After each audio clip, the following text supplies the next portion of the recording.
Les amis, salut à tous, j'espère que vous allez très bien. On se retrouve aujourd'hui pour l'avant-match Barça-Manchester United. Sans plus tarder, let's go.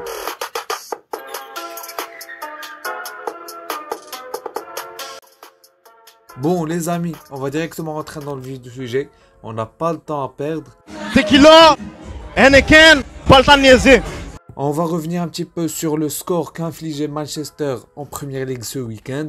Donc je vous l'affiche à l'écran, 3-0, 2 buts de Rashford et un but de Jadon Sancho. On peut dire qu'ils vont nous accueillir après avoir fait le plein de confiance. En plus, ils ont joué à domicile. On note encore une fois, bien sûr, le retour de Lisandro Martinez qui a été suspendu contre le Barça, il n'a pas pu être présent. Et aussi le retour de Marcel Sabitzer qui aussi était suspendu. Donc les gars, eux ils sont en train de se renforcer. Alors que nous, on est en train de s'affaiblir. On en parlera juste après dans ma composition type. Restez jusqu'à la fin. Maintenant, on va parler un petit peu de la composition que peut aligner Manchester. Bien sûr, on ne connaît pas l'avenir. On n'est pas dans la tête de Ten Hag. Mais bien sûr, les suppositions. De Gea dans les buts classiques. Lisandro Martinez de retour au 11 aux côtés de Raphaël Varane. Diego Dalot à droite. Luke Shaw qui va reprendre son poste de latéral gauche. Sabitzer et Casemiro en double pivot. Donc le dernier match, il y avait Casemiro et Fred. Donc cette fois-ci, je pense que Sabitzer va reprendre sa place. Fernandes en numéro 10. Jadon Sancho dans l'aile droite. Rashford à gauche et Weghorst dans l'axe. Je pense que Rashford va plutôt être dans l'axe, alors que Sancho va prendre l'aile gauche. Et Fernandes viendra à droite, un petit peu à l'image du dernier match contre le Barça, bien sûr, vu que ça a marché contre nous. Je vois pas pourquoi Ten Hag ne va pas reproduire cela. Donc je pense que Weghorst sera un petit peu à côté de Bruno Fernandes.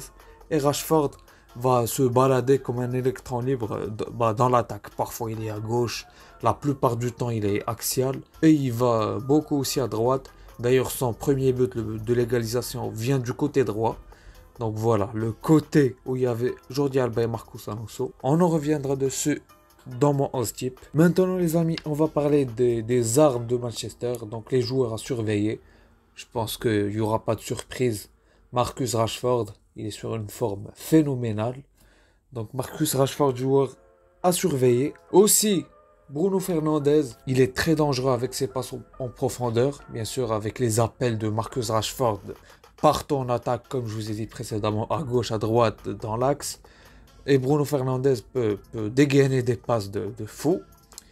Leur troisième joueur clé pour moi sur ce match, ce sera Sabitzer. Parce que pour moi, s'il est dans son match, ça va être compliqué pour nous parce qu'on va le voir dans notre 11 type. On a quelques absents. S'il met l'intensité qu'il faut et qui nous gêne à la relance, ça va être très compliqué de sortir le ballon. Sachant que Pedri, Gavi ne sont pas là. Et donc pour le dernier point, De Gea, parce que les gars, j'ai regardé leur dernier match contre Leicester, et sur sa ligne, c'est l'un des meilleurs au monde. Bien sûr, sur les relances, c'est très compliqué, c'est un gros point faible de De Gea, mais avec les arrêts sur sa ligne, c'est incroyable. Leicester a été très menaçant en première mi-temps, en début de première mi-temps, et il a sorti des arrêts très décisifs.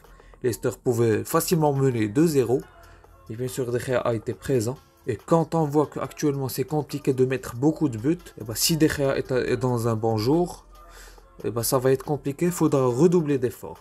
Donc voilà ce que j'avais à dire à propos de Manchester les amis. On enchaîne avec le Barça. Bien sûr, comme vous le savez les amis, je vous les affiche à l'écran. Ousmane Dembélé blessé, Pedri blessé et Gavi suspendu. Bien sûr, il sort absent de ce match.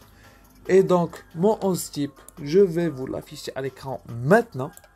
Vous voyez les amis, mon 11 type, c'est un petit peu désorganisé, mais je vais vous expliquer tout ça, ne vous inquiétez pas. On va commencer avec Ter Stegen dans les cages, classique. Koundé à droite, Araujo dans l'axe avec Christensen et Balde à gauche. Donc voilà les gars, on va s'attarder un petit peu sur la défense. J'ai mis Alejandro Balde à gauche, même s'il n'a été pas bon contre Cadiz le dimanche dernier. Je ne sais pas ce qu'il lui a pris.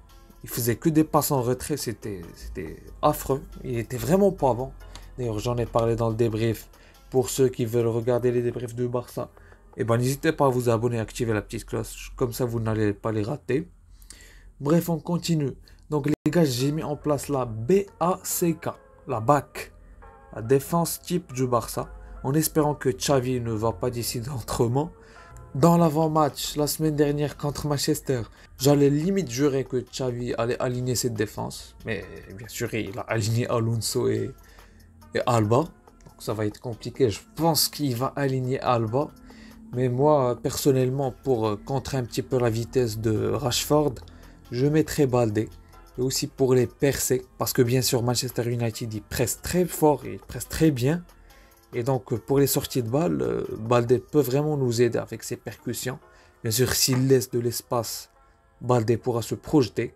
À part s'il fait des passes en retrait encore une fois. Et on l'a très bien vu pendant le match aller. Le couloir de Jordi Alba, il y avait un gros couloir là-bas. Sauf que Jordi Alba ne pouvait pas prendre la profondeur, bien sûr. Et donc, j'espère que Xavi a aussi vu cela. Et qu'il ne va pas hésiter à mettre Jordi Balde à gauche. Qu'est-ce que je dis? Et qu'il ne va pas hésiter à mettre Alejandro Balde à gauche. Je vais laisser ça au montage, les gars. On enchaîne directement avec le milieu de terrain. J'ai mis en place un milieu à 3. Busquets, Frenkie et Franck Kessié. J'ai eu des échos de la part de Xavi qui voulait mettre Roberto. Mais frérot, t'as pas vu l'entrée de Roberto face à Manchester le match aller? Je comprends vraiment pas parce que Roberto a été vraiment très mauvais. Il n'y a eu que des passes en retrait. Il avait peur de jouer vers l'avant, j'ai pas compris. Je vais vous afficher une vidéo à l'écran, vous le voyez actuellement. Zéro prise de risque, je comprends vraiment pas. Donc voilà, c'est pour ça que je ne vais pas mettre Sergio Roberto, parce qu'il nous faut de l'audace. Il faut qu'on se projette, il faut qu'on tente pour marquer, quoi. Au Barça, on n'a pas besoin de ce type de joueur peureux comme ça. Donc voilà, pour moi les gars, je mets pas Sergio Roberto. Donc je vais vous expliquer un petit peu mon animation. J'ai mis Busquets, Frenkie en double pivot, bien sûr, avec le milieu à 4. On l'a vu encore une fois contre Cadiz, comme je vous l'ai dit durant le débrief contre Cadiz. Et Ferran Torres, je l'ai mis en intérieur gauche. Il a pris le poste de Gavi, tout simplement. Et Kessié en intérieur droit, il a pris le poste de Pedri, tout simplement. Et bien sûr, si Frenkie veut faire ses projections vers l'avant, il y aura Kessié qui va venir à sa place pour couvrir et vice versa. Voilà pour l'animation. Dites-moi ce que vous en pensez de ça. Lewandowski bien sûr dans l'axe. J'espère qu'il va pas s'énerver contre Lisandro Martinez parce que il casse les couilles lui. J'espère qu'il ne va pas lui foutre un coup de coude parce que voir Lewandowski recevoir un carton rouge. En plus il y aura Clément Turpin comme arbitre, donc ça va être compliqué. J'espère que Lewandowski sera calme et saura se maîtriser. Et donc Rafinha à droite, il va coller la ligne en espérant qu'il nous sorte un gros match comme son match aller.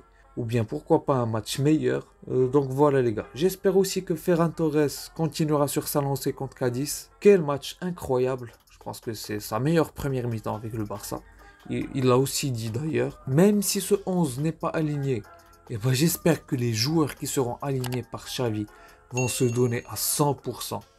Et j'espère vraiment qu'on va se qualifier parce que voir le Barça encore une fois sortir en phase éliminatoire en Europe aussi prématurément, ça laisse un goût amer. Parce que vous connaissez les gens qui disent que la Liga c'est faible, le Barça en Europe c'est nul. Et faudra leur fermer leur gueule. Et ça passe par une qualification du Barça. Avant de terminer, je vais vous donner mon pronostic. Tenez-vous bien, victoire du Barça 2-1 à l'extérieur. Oui, je m'enflamme, je me mouille. Donc voilà pour mon pronostic. Dites-moi en commentaire votre pronostic vous aussi. Et dites-moi si vous n'êtes pas d'accord avec moi sur ma composition, sur un joueur, sur deux joueurs, sur toute la composition. Voilà, dites-le moi en commentaire, on en débattra avec plaisir. Pour ceux qui regardent mes vidéos et qui ne sont pas toujours abonnés, n'hésitez pas à vous abonner, à mettre un petit like, à activer la petite cloche. Ça soutient beaucoup la chaîne. Et moi je vous dis ciao. Et on se retrouve pour le débrief, en espérant une qualification. Ciao.